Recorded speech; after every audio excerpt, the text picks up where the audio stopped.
क्या आपके गुलाब में इतने भरे भरे और सुंदर फूल नहीं आ रहे हैं? फूल आ रहे हैं तो बिल्कुल छोटे या फिर कलियां आकर गिर जाती हैं। तो चलिए आज बात करते हैं गुलाब के बारे में, कैसे मैं गुलाब को ऐसा फर्टिलाइज़र, दो तरह के मैं आपको फर्टिलाइज़र बताऊंगी, एक सॉलिड फर्टिलाइज़र, एक लिक्विड फर्टिलाइज़र।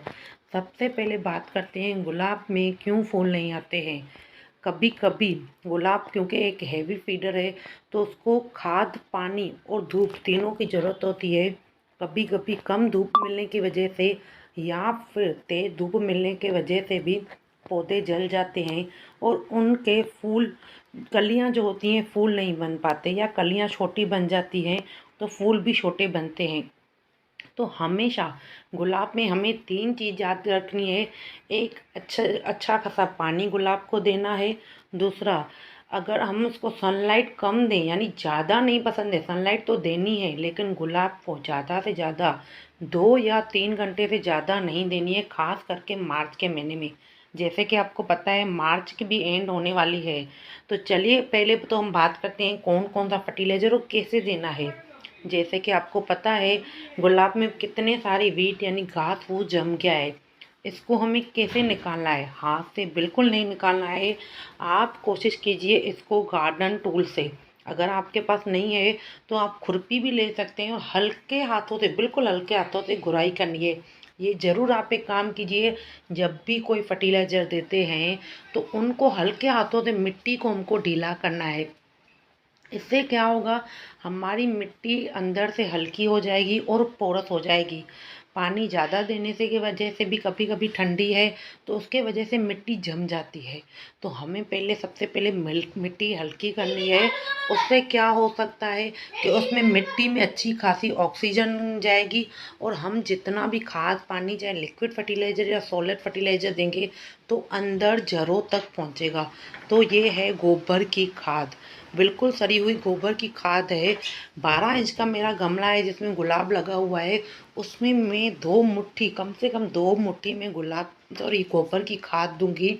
ये मैं हर 2 महीने में, या आप 45 दिन बोल सकते हैं, 1.5-2 महीने में 2 मुट्ठी गोबर की खाद डालती हूँ।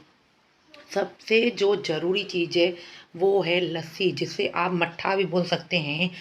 बहुत पुरानी दही है, 1 महीना पुरानी, मैं कहूँगी मेरे पास दही पड़ी थी, जिसका मैंने पहले से ही 10 गुना पानी मिलाकर, लस्सी मिलाकर, इसको मैं क्या करती हूँ, फिर किसी कंटेनर में भर के रखती हूँ। और इसी तरह जब मुझे ज़रूरत होती है तो हर प्लांट में मैं इसे गुड़ाई करती हूँ, उसके बाद ये मैं फर्टिलाइज़र देती हूँ। अभी छाछ देने से क्या होता है, एक तो हमारे कभी कभी मिट्टी में दीमक लग जाती है, कोई कीड़ा आ जाता है तो उसके वजह से भी गुलाब का प्लांट बढ़ता नहीं है। बहुत सारे प्लांट में कीड़े हो जाते हैं। तो आप एक चीज़ और भी कर सकते हैं, इसका स्प्रे भी कर सकते हैं। तो मैं हूँ हर्षा, आप देख रहे हैं हर्षा टेरेस गार्डन। तो अगर आपको मेरा वीडियो अच्छा लगता है तो प्लीज़ मेरे वीडियो को लाइक ज़रूर कीजिएगा।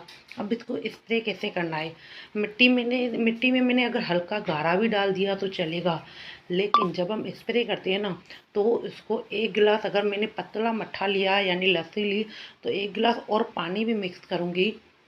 और ये जो भी मैं कर रही हूँ ना, बिल्कुल शाम को कर रही हूँ, क्योंकि अभी सुबह के 9 से शाम के 5 बजे तक तेज़ धूप होती है। अगर कोई भी स्प्रे हम सुबह के वक्त करते हैं ना, पानी को छोड़ कर बाकी कोई भी स्प्रे करेंगे तो हमारे पत्ते मर सकते हैं, पीले हो सकते हैं या सिकुड़ भी सकते हैं। तो आप क्या कीजिए, हमेशा शाम के वक्त ही स्प्रे कीजिए, चाहे गुलाब, मोगरा, कितनी भी वेजिटेबल्स, कोई भी वेजिटेबल्स हो, आप इस पर ये स्प्रे कर सकते हैं। और आपको एक हफ्ते नहीं, मैं कहूँगी 2 से 3 दिन में फ़ायदा दिखेगा। कलियाँ तो बहुत बड़ी आएंगे लेकिन फूल भर भर के आएंगे। तो आज के लिए इतना ही, बाय।